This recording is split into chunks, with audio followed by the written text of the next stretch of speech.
ओम शांति। ओम शांति। इधर चला दो। आज 24 जून है, तो मम्मा के ही अनुभव को हम सुनेंगे। सभी भाई बहन जो अनुभव किए हैं। ब्रह्मा कुमारी रानी बहन जी आज बताती हैं, एक बार हमारे रिश्तेदारों ने कहा कि तुम सभी सदा एक ही जैसे सफ़ेद कपड़े ही पहनती हो। यह ठीक नहीं लगता, अच्छा नहीं लगता, अलग अलग ढंग के पहनो। जब लौकिक में जाती हो तो लौकिक वालों जैसे रहना चाहिए, और सत्संग में जाती हो तो सत्संग वालों जैसा रहना चाहिए। मैंने मातेश्वरी जी से सारी बातें कही। उन्होंने कहा, बच्ची तुम सच्ची बात की सच्ची बच्ची हो, तुम्हें रूप नहीं बदलना है। जो रूप घर में वही रूप सब जगह। तो ये रूप बहरूपिया नहीं बनना है। मम्मा डायरेक्ट एकदम एक ही डायरेक्शन जो बाबा का रहता था कि तुम बच्चों को रूप बदल कर नहीं रहना है। कैसा भी वातावरण हो, तुम्हें तो वस्त्र सफ़ेद ही रखना है। वस्त्र सफ़ेद मतलब फरिश्तों का ड्रेस पहनना है। तुम कहीं भी जाओ, तुम्हारा मन वचन कर्म सब एक जैसा होना चाहिए। ऐसा नहीं है कि यहाँ पर हम बोल रहे हैं कि नहीं हमको सच बोलना चाहिए, और उसके बाद लौकिक परिवारों में गए तो झूठ बोलना शुरू कर दिए। तो ये तो बहरूपिया का हो गया। वो कल मुरली में बाबा बोला ना कि एक शरीर में दो आत्मा बाबा पार्ट बजा रहा है, लेकिन यहाँ पर एक ही आत्मा दो रोल अदा करती है, सामने से कुछ और, अंदर से कुछ और। तो अगर कोई गलत कर रहा है, बाहर से तो आप बहुत अच्छा बन रहे हैं और अंदर से आप गलत कर रहे हैं, कुछ भावना लेकर। बोलते ना कि जैसे कि कोई आता है अपने आप को अच्छा साबित करके रहता है और फिर दगा करता है। तो ये हो गया दो रूप। तो यहाँ तो भगवान का कार्य चल रहा है, यहाँ दो रूप आपका नहीं चल सकता है। तो मम्मा बोलती है तुम कहीं भी रहो, तुम्हारा मन सच्चा होना चाहिए, तन से, मन से, वचन से, कर्म से एक जैसा रहना है। वे तो सांसारिक मनुष्य हैं, वो अपना रूप बदलते रहते हैं, मायावी रंग में रंगे हुए हैं, इसीलिए हर रोज अनेक रूप बदल देते हैं। अभी मेकअप कर लिए, कैसा बन गया, मेकअप उतरा कैसा हो गया। उसी तरह कभी बहुत अच्छा, कभी बहुत बुरा। तुम्हें किसी के भी प्रभाव में नहीं आना है, सदा एक बाप के संग में रहकर एक जैसा बनकर रहना है। 5 तत्वों को भी दुख नहीं देना है। ब्रह्मा कुमारी कमला बहन जी अपना अनुभव सुनाती है। मम्मा सदा कहती थी, सदा सबको सुख दिया करो, 5 तत्व को भी दुख नहीं देना इस जन्म में, क्योंकि 5 तत्व भी बहुत पीड़ा में हैं, और हम भी अगर उन्हें दुख देंगे तो और पीड़ित हो जाएंगे। तो इसीलिए अगर जोर जोर से चप्पल से आवाज़ करके चलते हो, ये भी धरती माँ को दुख देना होगा। मम्मा कहती थी, धीमे धीमे चाल चलो, चला करो, धरती को भी कष्ट नहीं देना है।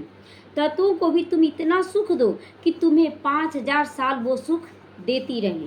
तो धरती आकाश, हम लोग बोलते ना, अरे एक काम वाली थी तो काम वाली काम करती थी, पूरा पानी बहा देती थी। बोलती मेरा क्या जाता, उसका पानी बह रहा ना, लेकिन उसका इसका पानी नहीं है। पानी तो पानी है।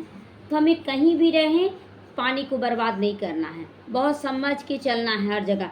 तो बाबा मम्मा कहती है कि अगर इस जन्म में हम प्रकृति को भी लेकर चलते हैं, उसे सकाश देते, 5000 साल तक प्रकृति हमारी सहयोगी साथी बनेगी, सेवा करेगी। ब्रह्मा कुमारी मोहिनी दीदी कहती हैं, सेवा के कार्य में विलंब होने की वजह से मैं भोजन करने देरी से पहुंची रात में। तो भोजन खिलाने वाली माता मेरा इंतजार कर रही थी। फिर मम्मा ने मुझे बुलाया और कहा, मोहिनी आज से 15 दिन तक भोजन खिलाने की सेवा तुम्हारी है। कितना मम्मा टेंशन कैसे खिंचवाती थी। अगर देर से, जैसे बोलते हैं ना कि अरे थोड़ा देरी हो गया तो क्या हो गया, लेकिन खिलाने वाला बैठा हुआ है। तो बोली 15 दिन तक अब खिलाने का सेवा तुम्हारा है। मैं चुप हो गई और मम्मा का कहना मान लिया, क्योंकि मम्मा का इनकार नहीं कोई करती थी। उस दिन खाना खिलाने के लिए बैठी तो सबको खाना पूरा होने तक मेरी स्थिति खराब हो गई, खिलाते खिलाते खराब हो गई। सबको खिलाने के बाद ही मुझे खाना पड़ा। देखते हैं ना, माउंट आबू में बांटने के लिए बैठना पड़ता है, तो मुझे खाना पड़ा सबसे लास्ट में। उसके बाद सारे बर्तन संबंधित स्थान पर पहुंचाना आदि करते मेरा हाल बेहाल हो गया।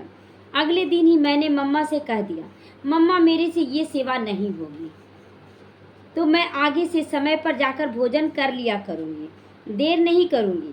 लेकिन मम्मा ने कहा, एक दिन में तुम इतना परेशान हो गई कि दूसरे दिन से बोली कि हम सेवा ही नहीं करेंगे। माता तो रोज ऐसी परिस्थितियों का सामना करती है, कभी कोई लेट से आता है, कभी कोई लेट से आता है। तो वो कैसे कर रही थी, कभी सोचा था? जब अपने ऊपर पड़ा तब समझ में आया।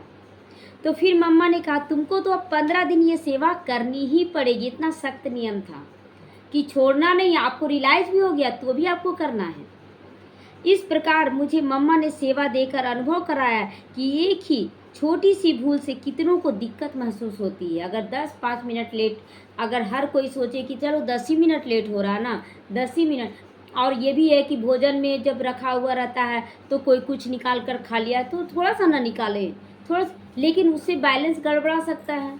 माउंट आबू में भी जैसे कच्चा चीज़ हम लोग निकाल लेते हैं तो बैलेंस तो गड़बड़ा आया। 5 किलो में थोड़ा थोड़ा निकालते निकालते 1 किलो घट गया तो बैलेंस तो गड़बड़ाएगा ना। तो ये सब चीज़ पे मम्मा टेंशन दिलाती थी।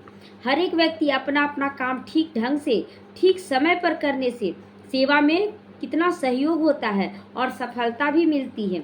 उस दिन से मैंने ये धारणा अपनी बना ली कि कोई भी काम टाइम पर करूँगी, टाइम पे आगे पीछे नहीं, एकदम टाइम पर करूँगी। मेरे कारण कभी भी दूसरों की सेवा में अड़चन ना हो, ये बाधा नहीं बनूंगी। यह ध्यान मैं आज तक रखती हूँ।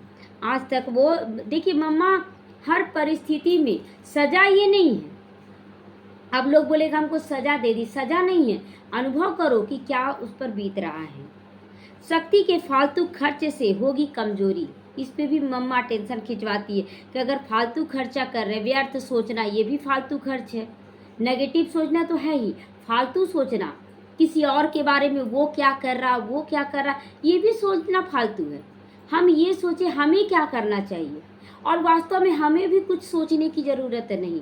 अगर केवल आज का दिन सोचे कि आज दिन भर बस मुझे अच्छा करना, तो ज़्यादा सोचने का होगा कुछ भी नहीं। बस आज मुझे अच्छा करना सबके साथ, और कोई क्या भी कर रहा वो माया का। अगर कोई ज़्यादा बोल रहा है उस समय आप समझ लीजिए माया है। आत्मा तो बोलेगी नहीं ज़्यादा, माया प्रवेश कर गई है। आप ये माया ज़्यादा बोलिए, चुपचाप हो जाए और उस पर ध्यान नहीं बल्कि उसको सकाश दे। उसकी बातों का प्रभाव भी नहीं पड़ा और हम बाबा को याद किए तो उसका पुण्य का खाता भी जमा हो गया। बाबा से जुड़ने से शक्ति मिल गया, उसको शुभभावना दिए तो मेरा पुण्य का खाता भी। तो इस तरह से हम 24 घंटे में बहुत कुछ जमा कर सकते हैं। लेकिन क्या होता है कि मेरा किसी से बात सुनते हैं तो वो एक एक चीज़ बताने लगती, वो ऐसे बोला, ऐसे बोला, ऐसे बोला, यानी कि आपका पूरा टेंशन किस पर था? उसके बोल व्यवहार पर था कि वो ऐसे ऐसे बोला। तो ये भी तो गलत है ना। आप उस समय बाबा को याद नहीं कर रहे थे, आप याद कर रहे थे उसके शब्दों को कि वो क्या क्या बोला, आपको याद कैसे रहा। तो अब बहुत बच्चे बोलते हैं कि अगर सामने से कोई बोले तो सुनाई तो पड़ेगा ना, नहीं सुनाई पड़ेगा, नहीं सुनाई पड़ेगा। अगर आप अपने मन बुद्धि को बाबा की यादों में लगा दें, उसे सकाश देने में लगा दें, तो जो थोड़ा बहुत आएगा भी ना वो बाहर से निकल जाएगा। लेकिन हमारा अटेंशन शब्दों पर आ जाता, वो कैसे चेहरा करके बोल रहा है, क्या बोल रहा है, और उसी में हम लोगों के अंदर डर पैदा हो जाता है। डरने का कोई है ही नहीं बात। आप सेवा कर रहे हैं सबका, फिर सामने वाला क्या कर सकता है। हम निस्वार्थ सेवा करें, किसी से लेने के लिए नहीं, केवल देने के भाव से करें। किसी में ताकत नहीं जो रोक दे। और दूसरा, सर्वशक्ति संपन्न हमें बाबा बना रहा है, सर्वशक्तिमान जो मेरे साथ खड़ा है, फिर क्या बुरा होगा। तो दूसरा क्या मम्मा बताती है कि मम्मा की एक बात हमको बार बार याद आती है। राम लखन भाई जी बताती हैं, मम्मा हमेशा कहती थी शक्ति जमा करने में आप लोग कितनी मेहनत करते हो और फालतू खर्चा करने में कितनी जल्दी कर देते हो। फालतू सोचने में, किसी की बातों को लाने में, तो फालतू बातों में शक्ति खर्च होती है। वैसे बोल दिया, वैसे बोल दिया, ये भी शक्ति का व्यर्थ खर्च है। हम क्यों सोचने जाए कौन क्या कर रहा है। हम आगे तभी बढ़ सकते जब मेरा टेंशन खुद पर होगा। हम 24 घंटे में क्या करें, बस 24 घंटे, उसके बाद आगे पीछे भी नहीं, केवल आज हल्के रहेंगे। बाबा टच करेगा, अगर 10 दिन के बाद भी कोई काम करवाना है बाबा को, बाबा आज टच कर देगा कि हाँ बच्चे तुमको ऐसा करना है। उसके बाद हम कल सोचने का भी काम बाबा करवाता है, क्या करना है। हम लोग तो बस अपना 100% देना है, इस पे टेंशन रखना है। तो फालतू बातों में शक्ति खर्च करके फिर उदास होते हो, कमज़ोर हो जाते हो। कमाई करने में इतना टाइम नहीं देते जितना खर्चा करने में टाइम देते हो। एक व्यक्ति को दिया गया ना कि 1000 रुपया लोग खर्च करो, अब अभी नहीं, उस समय बाबा के समय ही, और वो 1000 रुपया सोच में पड़ गया, क्या ज़रूरी से ज़रूरी, ये सोचने में उसका 24 घंटा निकल गया कि क्या खर्च करे। तो ये भी एक बाबा कहता दिमाग होना चाहिए कि क्या करना चाहिए क्या नहीं। तो इसीलिए व्यर्थ सोचने से पहले अपने ऊपर अटेंशन दीजिए, तो आपके संकल्पों की भी बचत हो जाएगी, आपकी ताकत भी बच जाएगी और बाबा को याद करने से आपका ताकत और बढ़ जाएगा। तो फिर दिवाला हो जाता है जो इस पर ध्यान नहीं देते, कमाई करने में इतना टाइम नहीं देते, तो फिर दिवाला हो जाता है। जब कोई बात सामने आती है कहते वो बड़ी मुश्किल बात आ गई, बहुत बड़ी बात आ गई। कितनी बड़ी बात आ गई? बाबा से बड़ी बात आ गई, तुमसे भी बड़ी बात आ गई क्या? बाबा बोलता हमसे बड़ी बात हो ही नहीं सकती है। भ्राता संत राम जी कहते हैं कोलकाता में एक बड़ा अनाज का थोक मारवाड़ी व्यापारी आया जो सट्टे में बड़े घाटे के कारण जीवन से हारकर जीव घात करने के विषय में सोच रहा था कि मर जाएंगे अब। जब वह व्यक्ति मम्मा के सामने आया तो मम्मा ने उसे शक्तिशाली रूहानी प्यार भरी दृष्टि दी और मुस्कुरा कर बोली, बच्चे, जीवन में हार जीत खेल है, इसमें कोई भी आत्मा सुख दुख हार जीत मान अपमान स्तुति निंदा से अछूती कोई भी नहीं है। फिर मरना क्यों? ये कोई भी ऐसी आत्मा है जो जिसको निंदा नहीं मिला, जिसको स्तुति नहीं मिला, हार नहीं मिला, जीत नहीं मिला, कोई भी ऐसी नहीं है। तो फिर मरना क्यों? इसको पार करना है। श्री बाबा के ज्ञान को गहराई से समझो, योगाभ्यास करो, दृष्टि होकर कार्य करो। मेरा कार्य नहीं, बाबा का कार्य है। करते रहो तो स्वतः ही सब ठीक हो जाएगा। वह मम्मा की मीठी लोरी सुनता जा रहा था, उसे बहुत अच्छा लग रहा था, बहुत अच्छा लग रहा था। उसके नैनों से प्रेम अक्षु बह रहे थे, आंसू बह रहे थे, प्रेम के आंसू बहने लगे। मम्मा ने पुनः मीठी रूहानी दृष्टि देकर उसके दिल की पीड़ा हर ली। कभी कभी हमारे बोल ना किसी के लिए ताकत बन जाते हैं, इसलिए हमारे बोल ऐसे होने चाहिए जो वरदानी हो। उसको हताश, बहुत बड़ा समस्या आपका आ गया, सही में बड़ा नहीं है, कोई भी समस्या बड़ा नहीं, निकल रहा ना। आज कितने लोग बड़ी बड़ी समस्याएं जो बोलते थे वो आज निकल गए बाहर, एकदम अच्छे से निकल गए। तो इसीलिए मम्मा कहती है कि कोई भी बड़ा काम नहीं है, बड़े तो हम हैं, बड़े तो हमारा बाबा। उसके बाद मैं थोड़े दिन के बाद कलकत्ते में रहा। वह नियमित क्लास में आते थे। कुछ वर्षों के पश्चात मैं इलाहाबाद में कुंभ के मेले में उस भाई से मिला। मुझे पता चला वो भाई फिर से करोड़पति बन गया, जो दिवाला मार दिया था फिर से करोड़पति बन गया। वह पुनः से स्वस्थ और संपन्न और सुखी हो गया था और बार बार मीठी मम्मा के उन ढाढ़स बड़े शब्दों को याद कर रहा था। मम्मा ऐसे समझाई थी मुझे, मम्मा ऐसे। तो देखिए कितना दुआ जमा होता है, पल पल एक कितना देर समझाई होगी, आधा घंटा मुश्किल से, और वो जिंदगी भर दुआ दे रहा है। तो हमें अपनी ज़िंदगी में यही करना है कि कोई भी हताश निराश हो, लेकिन हमें हमारे शब्द उसको शक्तिशाली बना दे। तो उसमें नया जीवन मम्मा ने फूंक दिया। तो आज से हम भी मम्मा बन जाएं कि नया जीवन सबके अंदर फूके। बाबा का प्यार सेवा करने से ही मिलेगा, बैठे रहने से नहीं मिलेगा, दूसरों को देखने से, दूसरों को नीचा दिखाने से बाबा का प्यार नहीं मिलता है। अचल बहन बताती है, मम्मा एक बार बटाला में कन्याओं को समझा रही थी, शिव शक्तियों को शक्ति रूप होकर रहना है। ऐसे क्या कहा जाता है कि औरत या कन्या एकदम कमज़ोर होती है, वो दूसरे के ऊपर डिपेंड है, और बाबा तो बोल दिया तुम तो शिव शक्ति हो। तो शिव मम्मा भी कहती है, बच्चे तुम लोग तो शिव शक्तियाँ हो, तुम लोगों को डरने की क्या ज़रूरत है। तुम्हारे ऊपर डायरेक्ट बोला जाता शिव शक्ति, यानी कि शिव की डायरेक्ट छत्र छाया है। तो किसी के अवगुण को चित्त पे मत रखो, उसने ऐसा बोल दिया, उसने ऐसा कर दिया, उसके चित्त उसी समय उसको सकाश देकर किनारा करो, खराब चीज़ को क्या रखना। तो बीती बातों को चिंतन कभी मत करना, आपको कभी भी सेवा पर जाने के लिए ना नहीं करना है। मम्मा हमेशा हाजी का पाठ अदा करती थी। बाबा का प्यार सेवा करने से ही ले सकोगी, क्योंकि बाबा आया है कल्याण करने पूरे विश्व का, और हम हर बात में ना नहीं हो पाएगा, नहीं किस चीज़ में नहीं है, तो लौकिक कार्य करने में नहीं, हर बात में हाजी। बाबा नहीं जाना हमारी परिस्थितियों को क्या है, बाबा संभाल लेता है, बाबा संभालता है, बहुत अच्छे से संभालता है। ये अपना भी पर्सनल अनुभव है कि जब सोचते हैं कि नहीं छोड़ दो आज नहीं जाएंगे, उस दिन ज़्यादा और परिस्थिति बढ़ जाता है, और आप सेवा में आगे बढ़ जाइए, परिस्थिति शांत हो जाता है। तो जितना आप डर डर के हैं उतना डर आपके अंदर बढ़ेगा, जितना निडर हो जाइए सामने वाला कमज़ोर पड़ जाएगा। तो प्यारी माँ की शिक्षाओं का प्रभाव कन्याओं पर इतना पड़ा कि जो सभी समर्पित होकर हर बात में हाजी करना शुरू कर दिया। हाजी, तो ये हाजी हम सोचते ना कि किसका कर रहे हैं, निमित्त का कर रहे हैं। आज मम्मा का एक और आया कि बहनें बता रही थी मम्मा कि तुम सोचती हो कि बाबा का तुम ना कर रही हो। बहुत बच्चे सोचते अरे बाबा का बात है चलो हाँ या ना कर देते, लेकिन तुम साधारण मत समझो इनके वाक्यों को। ये डायरेक्ट शिव बाबा के महावाक्य, हाजी करो, हर बात में हाजी करो। मनोहर इंदिरा जी कहती मम्मा ने कभी हंसी मजाक करके अपना व्यर्थ समय नहीं गंवाया। हंसी मजाक तक नहीं करती थी ज़्यादा, वो समर्थ व्यर्थ नहीं गंवाया, समर्थ किया अपना समय। मम्मा किसी का ध्यान अपनी तरफ भी आकर्षित नहीं करती थी कि मैं बहुत अच्छी हूँ।